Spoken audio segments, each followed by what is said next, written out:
Do you guys notice anything different? Something to do with the hair? I got a haircut and I'm really excited to show you guys. It's short. Let me know in the comments down below any hairstyles or recommendations if you're used to short hair. Anyway, that's completely unrelated. I'm just excited to tell you. I am in the process of rebuilding Newcrest. Well, actually it's not really rebuilding, it's building because it's a blank world to begin with. The idea or the vision for our Newcrest is that all of the homes are inspired by Australian architecture. I want it to look like a brand new development for your Sims to move into. The houses are inspired by historical Australian architecture, and today's is gonna be the Australian workers' cottage. So the workers' cottage in Australia came about in like mid 1800s to early 1900s, and they were built for the working class. And they typically were very small homes made from affordable at the time weatherboard and then corrugated iron roofs, which are a huge Australian classic now. Even though corrugated iron wasn't actually invented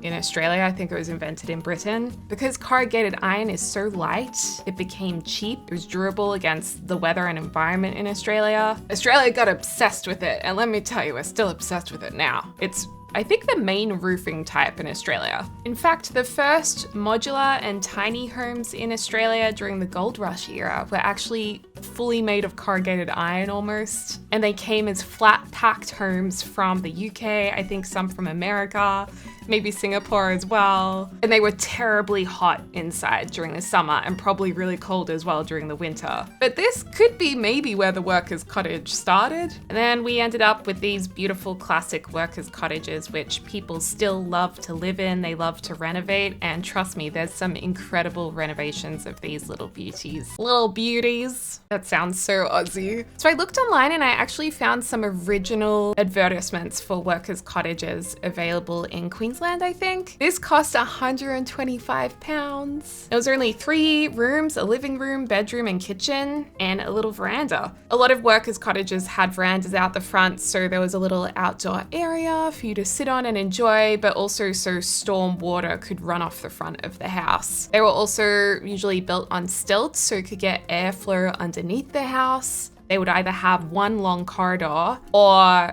a room with 2 doors opposite each other. And this was to allow airflow because, you know, they didn't have aircon. Just allow you to open up the house and let the breeze come all the way through and cool it down. So this one had 2 bedrooms, a dining room, a kitchen, and a parlor. So a parlor is a sitting room. Now you're probably thinking, but Deli, where's the toilet? Well, these workers' cottages didn't have a sewage system. So there was the option of having an outhouse or an out office. And inside these, there would be an earth closet. That's what EC stands for. And that's basically, you know, where you go and poop and wee and then you just put like soil or dirt on top of it. Or they might have been like dug into the ground and they would literally like fill up the hole in the ground with waste and then move the entire outhouse to another location when it was full. Outhouses in Australia are also called dunnies. You know, you go out to the dunny.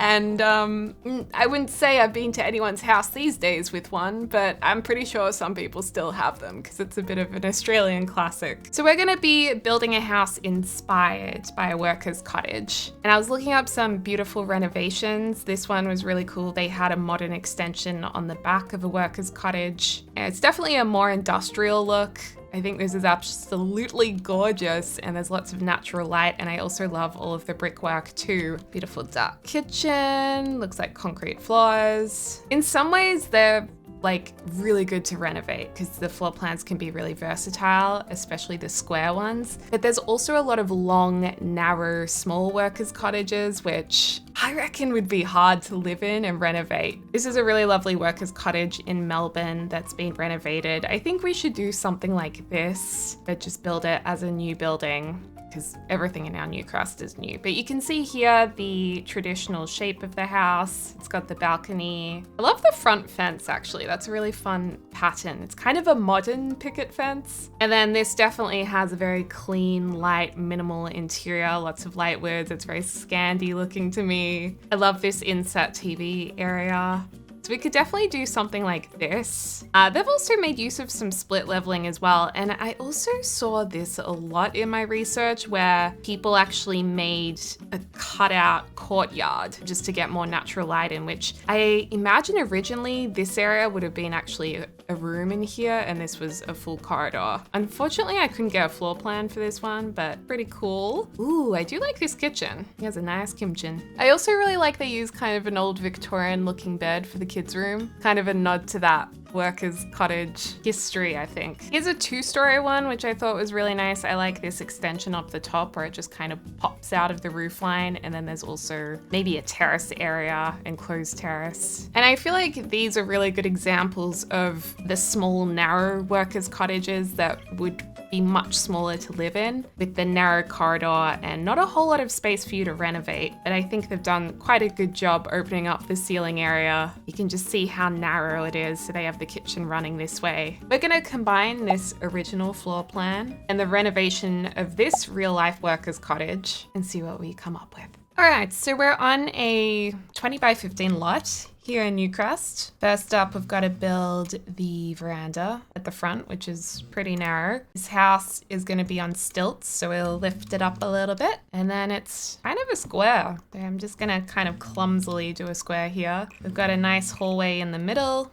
There was a bedroom. Whoa! There's a bedroom here, a bedroom here, and then these sections are opened up. So it's actually a 3-bedroom house. That's how it was advertised. And I think workers' cottages were usually leased. I don't think people owned their, I don't think the working class necessarily owned their houses. I could be wrong about that, but I did read that on one website.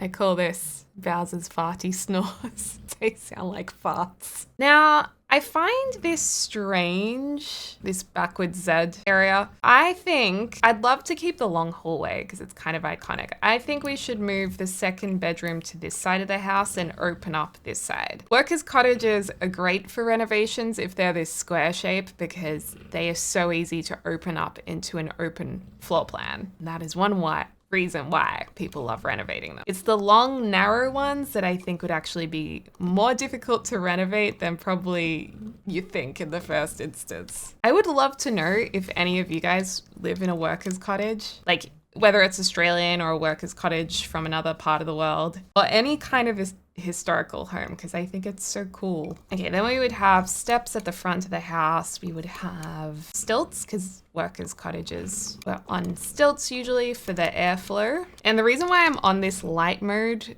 in morning, which might be a little bit unusual, is because our reference image has a white tin roof, which is great in Australia because it gets so hot here in the summer. The lighter the roof color, the less sun heat is absorbed. So it's really great if you have a light colored roof. I wish we had a light colored roof because I think it would make a massive difference. All right, we've got our hipped roof here, or pitched roof, gabled roof, whatever it's called. I think a lot of these actually had hipped roofs. So I think they got the nickname like tin pyramids or pyramid cottages, something along those lines, which is kind of cute. And we'll put some of these in. Aw, look at that. This gives me so much joy. I love learning about history through art and architecture. That's what makes history more interesting to me. Oh yeah, the reason why I turn this to morning light is because in game, when you're on the other light modes, the white tin is like blinding.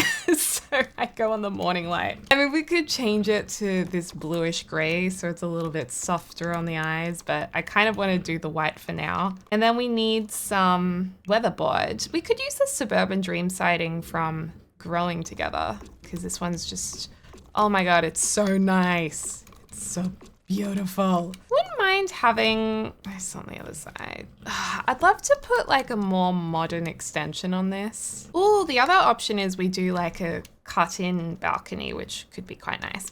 Now we do need to think about the bathroom. I was looking up houses locally where there's some workers' cottages. I was looking up workers' cottages that have been up for sale recently so I could see the floor plans and what people have done to add bathrooms to them. And a lot of them were very clumsy, like what they actually did. I mean, it's hard though. I think many kind of cut into the rooms with a bathroom and others just added like a bathroom onto the end of the house. But yeah, a lot had actually just cut into the rooms, which I think's okay as long as one of the rooms can fit a double bed, maybe the other one, you know, it's not so bad if this is more of a single room, or like I said, we just open it up like that. I mean, that's really nice. Oh my God, this looks huge now. All right, and then we'd have kitchen, dining, and lounge room. Potentially a second guest bathroom. I mean, 2 bathrooms is honestly such a nice luxury. It's a luxury, I tell you. So we could do a lounge room towards the back of the house, whereby I'm really missing my custom content in this build, because the last 2 builds we did, we got back into custom content again. Okay, so we could have a lounge room. You know, you have a couple of chairs, like this kind of a style. You have your TV there, then you need your dining area. Ideally, we'd have this size of a table. We're not actually going to use this furniture in the final build, but I like to plan where everything's going to fit, because that's the original airflow. And then the kitchen, or we could put like a dining table like this and just have a long kitchen along here. I really want to use these new cabinets. Just, you know, like a modern kitchen that goes down the side. Again, quite nice. I mean, maybe we just do that. Like a simple starter-ish home. We have our doors. Door here, door here, door here into the bathroom. We have a little bit of a section. And then you could have a little patio out the back. Do these again. Push that back. Do we have a roof under here? No, we don't. Well, let's pop that in. Pull this back out. Oops. One. Oh no, I've messed it up. It just kind of looks bad, doesn't it? It just doesn't look quite right. Well, maybe we just keep it 2 tiles wide, and that's fine. It's just like an out the back spot. Let's get some roof trim. If your house ever looks unfinished, you might have forgotten your roof trim. And they can also use your other trims too. Although I'm just gonna extend the roof down a bit. And then pull this all the way to the end. Pull this in again, and then our trim should work. Nice. I think we could use these snowy escape windows as like a modernized, simplified version of a more Victorian looking cottage window. Because again, we're not gonna try and make the original cottage. We are making like a new home inspired by it. We should have a picket fence, shouldn't we? We should. To save money, I'm going to just take it to the side here and not go all the way to the back. We'll put in 2 trees, sized down slightly in the front yard, just like our reference image. The eco lifestyle windows are only 35 simoleons, so these are great if we're wanting to keep the cost down. And I love using the double width window and then combining it with the single width window to make it a little bit more interesting. The sliding door from eco lifestyle will look really nice at the end of the lounge room to bring in a whole heap of light. And then these 2 windows could frame our TV. This is my favorite window to put in kitchens above the kitchen counters. I hold down Alt to position them just underneath the top of the counters. That way it blends in more nicely. Lattice decorative features were also a popular decor for the front of the house, so I thought we could be inspired by that by using these eco lifestyle battens and placing them on top of each other, using the move objects on sheet just like this. And that could create a really nice and unique divider between the dining room, kitchen, and the lounge room.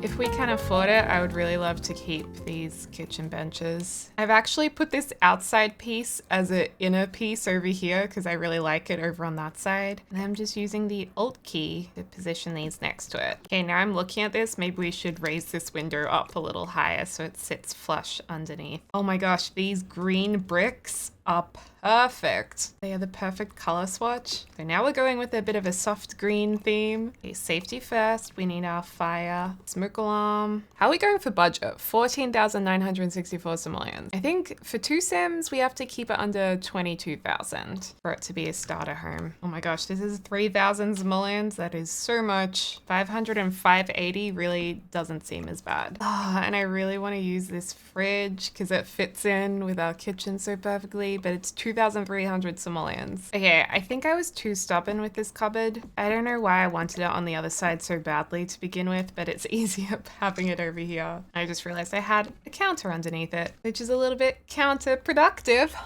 Oh my gosh, that kitchen like has broken our entire budget basically. It's way too expensive. Dang it. What happens if we put this fridge here? This one's 500, which is a lot better than 2,000. And as much as I love cupboards, we technically don't need need them. And we could put this stove in. It's just so sad looking. Or they could start off with an electric oven. Is that weird or is that okay? I think it's a great compromise. Or we go all the way back to these dream home decorator counters, which are $225 as opposed to $280. No. I won't do it. I just don't know if we're going to be able to stick to a starter budget after all. Remember when I had that cute idea of having a TV? It's probably not going to happen now. I quite like the texture of these couches. They really do look like a linen couch or a fabric couch of some kind. Because we have such little budget left, I just changed the wallpaper to a cheaper wallpaper. Even though it doesn't have skirting on it, it's still just the plain white, like in our inspiration picture. And I was thinking, why don't we just put all the necessities in? So let's get our toilet in, the cheapest shower. I mean, actually, to place this shower and a half wall, would that cost the same as the full shower? That's $375. It actually is a little bit cheaper to put in your shower with a half wall. So why don't we do that? There you go. That'll cost less and you may even prefer it. I'm not sure if I'm totally sold on this brick idea. I think I would prefer to have, oh, this is only 2 simoleons. Okay, well that just answered my question, like a different color I was gonna say. Maybe we should just do that in the kitchen. I still feel like I need more tiles in the game. Like I'm not fully satisfied by what we have. And the new tiles that came with the newer kitchen pack, I'm actually struggling to use them. Like they're cute, but they lean a little into too cottagey for me. Although we literally are building in a cottage, so maybe today's the day to use them. You know, like this could be our moment. And guys, I'm gonna be honest. Honest. It upsets me that we don't have an oven and stove. That is that. Let's get a basin that might suit the rest of the house. See, I really don't want to use that one. Maybe I'm just becoming stubborn, you know? Just do the green, girl. And ideally, I would like to use this basin. So I'm gonna use it and we'll deal with the issues later. And I would like to have some towels because we never have towel racks in my builds anymore. Okay, 17,000. It is rough. We are meant to have a couple of beds. We could use the old futon. Okay, I've gone back to the kitchen and changed the tiles. I just don't like those other tiles. Like I do, but I just never want to use them for some reason. This is the bed I would like to use in an ideal world. Actually, no, this is the real bed I'd like to use. And then it's probably no secret that I really want to use these curtains. And I'm just finding myself doing what I want to do, even though at the same time I want it to be a starter home. I'm so torn. I mean, at least these are only $20, so that's a win. Okay, we're not gonna have any artwork in this room. They can have this, and they can have a nice mirror here. Okay, and then this room. I was thinking of this as a kid's room, so we could do like fun yellow maybe. Oh no, I just realized I'm doing a lot of blue and yellow. Yeah, we don't want both rooms to have the exact same color palette. What about salmon? Did you guys ever hear that song, The Salmon Dance? And it was like, you put your hands by your side and you na like a salmon going upstream. Okay, we had a little pivot with the colors. We've gone back to that green again. Okay, I know it's a little bit dismal, but this is a starter home. Hopefully. So it's gonna be plain, you guys. You know what? This is too expensive. We're better off with a wall decal. And plus, wall decals look good. Okay, now we have $4,000 left to make it maybe look a little nicer somehow and create some kind of lounge room. Now, this eco lifestyle couch, although it's not the prettiest, it is very cheap. This chair is kind of cute, you know, maybe in this color, not too expensive. Okay, I don't like it. I don't like either of these. What if we did something outrageous and we had a black wall over here? Just so this place looks less beige. I mean, we could do the salmon couch. We are talking a lot about the salmon dance recently. So it really could, you know, be meant to be.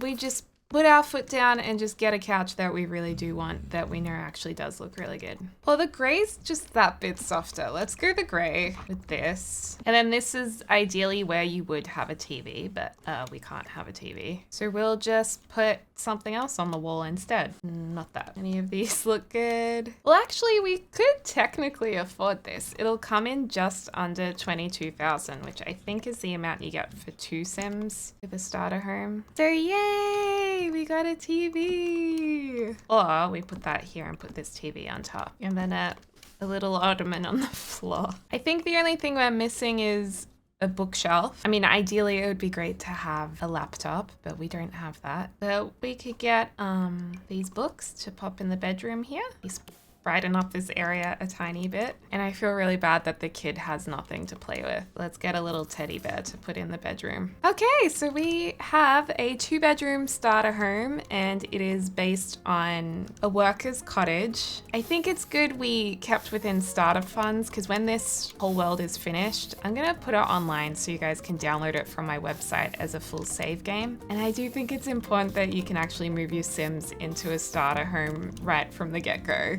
Yay! Here it is. Okay, let's go inside. Even though it won't be amazing, it'll be decent. And it's really cute from the outside. Let's go inside. The kitchen and dining is kind of boring, but it's simple and it's a great start.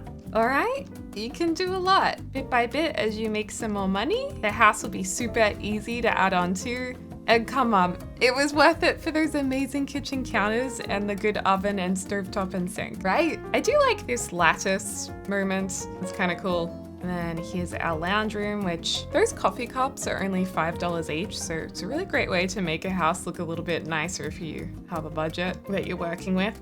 The couches look nice. I mean, in some ways we've done really, really well with the starter funds. A little balcony outside. I took the greenery off of it because the greenery was just costing too much. Then in here we have our main bed with a feature wall. Not too shabby. Mirror, wardrobe. Walking back down here to the left is the bathroom. It's a very nice bathroom. And then our shower behind here. And then if we keep wandering down, this is our nice kids' bedroom. Hey, the starter home also has curtains. And if you have 2 Sims and a kid live here, you'd have another $2,000. They have 1 toy, they have books and curtains. What more could you want? So there we go. Let me know what you think in the comments down below. Thank you so much, as always, to my amazing members. Thanks for your support. I hope you're enjoying the bonus videos. If you'd like to become a member, you can by clicking the link in the description down below. Access to bonus videos, updates, emotes to use in live streams and also in YouTube comments, and it also supports my channel immensely. So thanks guys so much. I hope you're having a lovely morning, afternoon or evening wherever you're on the world, and I can't wait to speak to y'all soon. Dag dag!